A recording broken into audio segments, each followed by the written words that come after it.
welcome back to part 3 of this simple architectural space model. We've got the ceiling in place now. We've created a region for that.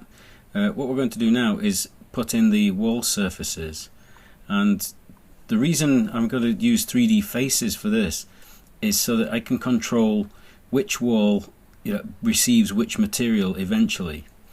If we model this with solids, it's a bit trickier to try and separate items onto different layers. So I'll show you how we do this. We're going to change to a layer called 3 wall 1, and I'm going to turn the ceiling off just now so that it gets some of the lines out of the way. Okay, 3D faces aren't aligned to any particular coordinate system. They don't remember they don't have a history. They don't remember the coordinate system when they were created. So they're a bit easier to place. You don't have to worry too much about the coordinate system and which way it's facing. So we're just going to do 3D faces. So it's 3F and return, and we're doing the inside walls with this layer. So you just press return after your 4th pick. Okay, so command, so it's pick 1, 2, 3, 4. Return twice. 1, 2, 3, 4. Return twice. 1, 2, 3, 4. So I'll just throw these in quickly and get my way around the building. So bear in mind, I'm just putting in the interior walls surfaces at the moment. So I'm using the middle mouse button to maneuver my way around the screen. Just be careful where you're picking. It's quite easy to end up picking a wrong point. Okay, so if I just shade that, you'll be able to see where those surfaces have gone. Give it a quick spin, make sure everything's facing the right way and the vertical lines are still vertical. Okay, back to 2D wireframe. We could move outside the building now, but we don't actually have a sufficient setting out points to use. So we need to copy a few more of these lines into correct positions. Across the front, it's relatively easy. We can use copies of this line.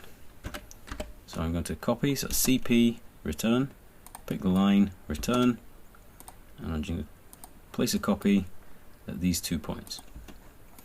At this side though, things are a little bit different in length.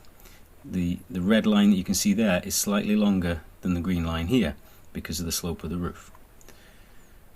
Okay, so what we'll do, we'll go back to our 3 wall 2 layer, draw a simple line. Doesn't need to be a polyline because I'm drawing a simple line. You see, it looks as if it's facing in kind of crazy directions. Don't worry, the object snaps are overruling anything to do with the UCS. Now move that from its bottom end to the corner, copy across to the other end of the building, and then we can change to the wall exterior layer, 3 wall X'd, and we're just going to put surfaces around the outside. So 3F,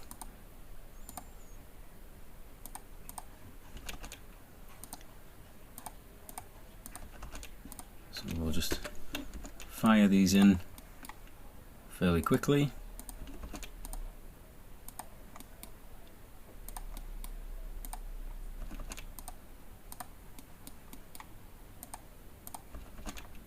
And these tall, thin ones are the tricky ones.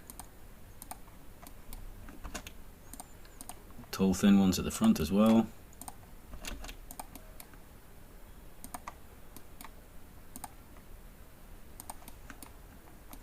And finish off with 2 more.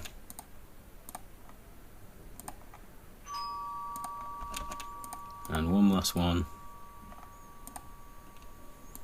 in that position. Okay, press enter to finish.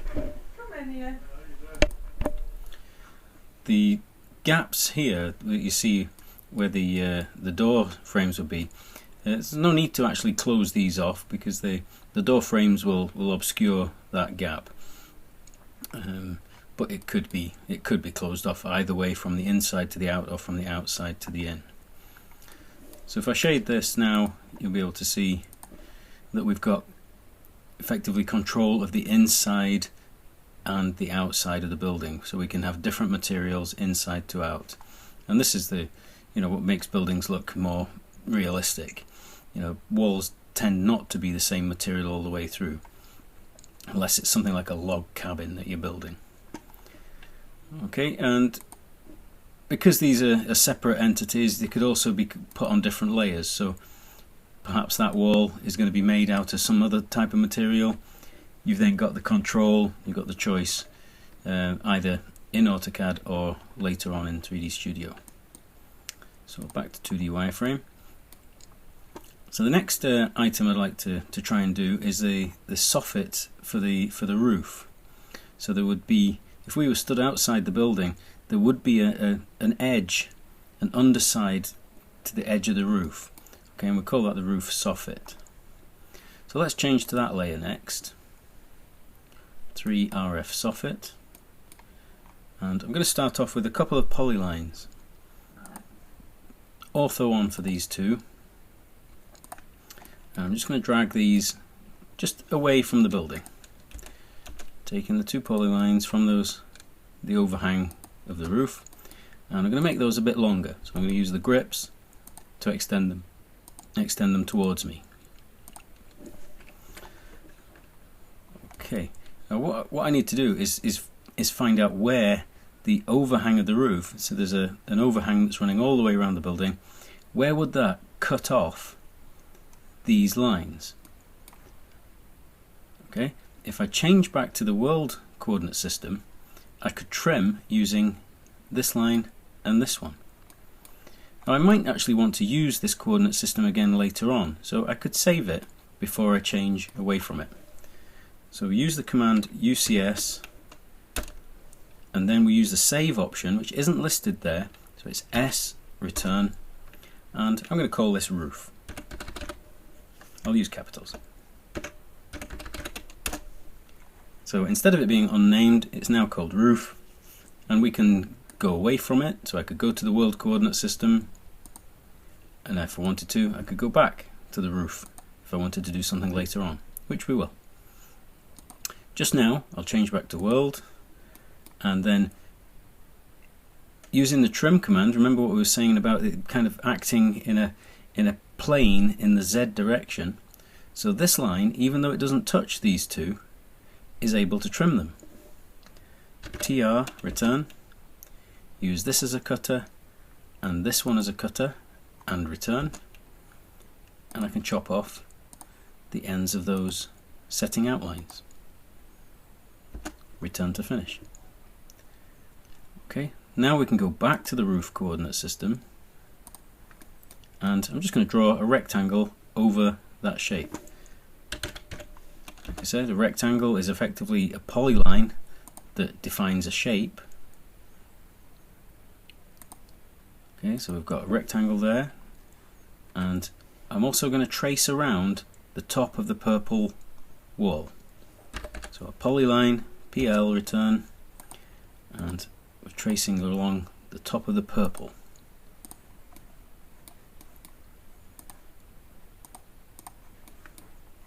Okay, so the difference between these two shapes is our roof edge, our soffit.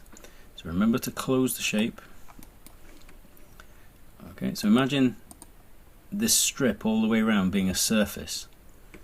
If we region those two, so it's reg, return, pick both of them and return, and then because the region is still part of a solid, it can be subtracted. So if I subtract from the big one, return, pick the smaller, return, we should have this perimeter shape. If I shade it, it's a fairly complicated little shape with these step backs at the doorway and the windows.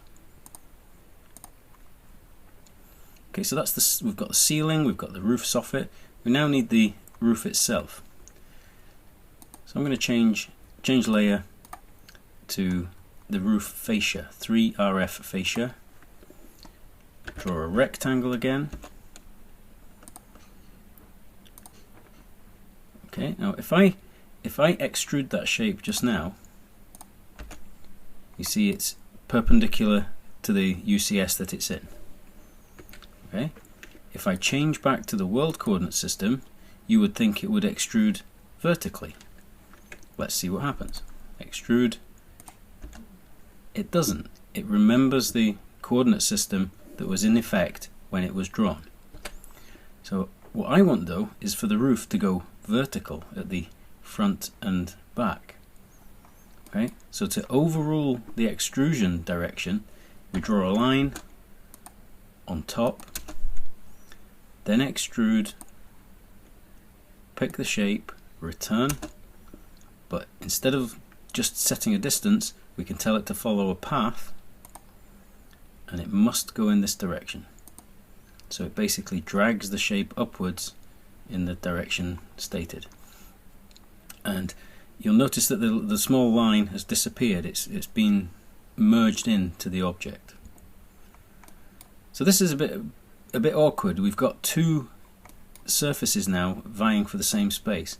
The bottom of the green box and the roof soffit are in the same location. So we need to explode. So it's X, return, pick the roof object, return, and we can take away the bottom surface. So when you explode a solid, it breaks up into its constituent regions, and we'll delete the bottom region. The top region could be put onto a different layer, and this could be the roof top. So we get a bit more definition in the model. Top, sides of the roof, and underside, all we've got the capability to assign different materials. So the model's not far off finished now. We've got a few simpler objects to put in, and let's go with the floor first. Got a layer called 3 floor, and I'm in the world coordinate system. I'm trying to work through the model now because there's more surfaces and objects here. So what you should do is make sure that the dynamic UCS is switched off, and that's a bit tricky to find. I think it already is switched off on my screen. I can't remember which one of the icons it is, but if you press F6 on your keyboard, that controls the dynamic UCS. There it is. Okay, so it's called UCS detect, or dynamic UCS. So F6 switches it on or off, but this is the icon to disable it as well. Keep that disabled. It makes it a bit easier to work your way around a model. It's more of a hindrance than a helper, to be honest. So we want a polyline, and we're tracing around the inside of the building. Okay, it's not that complicated a shape, so we'll just keep the video running. I'm one step away from the end, so I close the shape and then region that object. So it's reg, return, pick the polyline and return. Okay, it would be good to have a bit of surface outside the building. Okay, so I'm using 3 pave for that. I'm going to draw a rectangle over the top of this shape. I'm going to offset it out the way by 2000.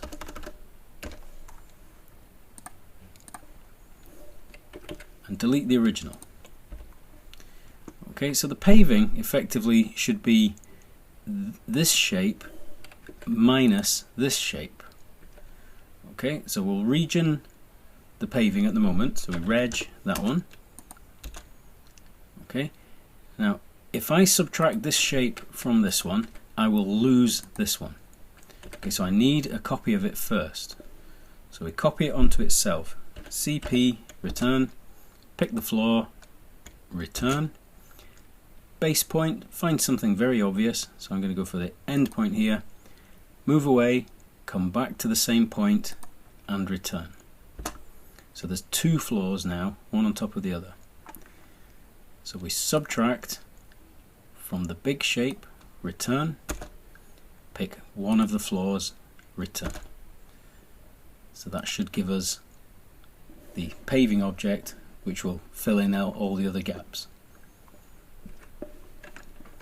Okay, next thing we need to do is the light shelf. We haven't got a surface on that, so we'll go to the layer 3 light shelf.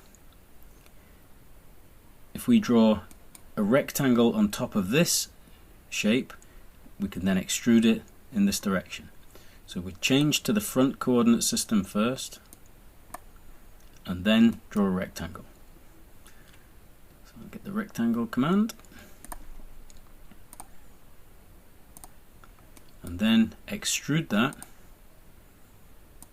return, and if I pick a point here or here, it will take just the Z information from that position. It won't give me the true distance from point to point, it will just take the Z information. Okay, and the final thing to do is to add some glass in the windows. But the glass is all, the window frames are all gone, so we need to bring those objects back. So we defrost the door frames, the door leaf, and also the 3 end layers. Turn the ceiling back on and make 3 glass our current layer.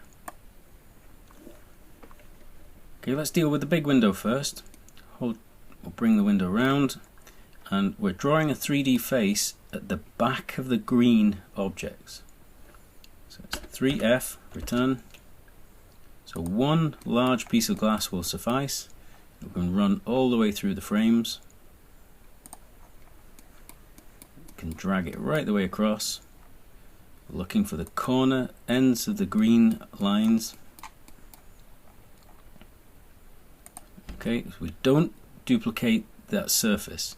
If you do, you'll end up generating internal reflections between the layers of glass. Okay, the final glass is going on the door assembly, and this wants to go to midpoints. So instead of endpoints, we need midpoints active. So we just need midpoint. So we want a 3D face again, so 3F, return, midpoint, midpoint, to midpoint. And it's a little bit trickier on the fan light above. Looking for midpoint on the brown lines. So I'm able to twist in between, so I end up picking the right place. Okay, always do a shade just to check that things are in the right places. That looks tidy. That looks like glass in the frame. I think we're basically done. Now the 2D information could be left in, or it could be deleted. Okay, the 2D layers are locked at the moment, so let's unlock everything. -LA, return. U, short for unlock, return. Star, return twice. If I make layer 0 the current layer, I could then switch off all the layers that start with a number 3. So -LA, return. Let's go for off 3 star. And this will require 3 returns. 1, 2, oh, 2 is okay. Okay, so that just leaves the 2D information behind. So let's erase all that. So E, return. Just grab all the 2D stuff. We want to bring back everything. So it's -LA, return. On, return. Star, return twice. So that's a much quicker way of getting rid of all the 2D stuff. the UCS icon should be returned to its normal state before you export a drawing, because you could end up with a file facing the wrong way when it goes into the 3D software. So we put it to world, and we want to then save this, and this is the finished model. Just save over my previous one. Okay, so what we'll do next is model this in a much cruder way using solids only. So we'll stop this video just now and resume again with just solids only.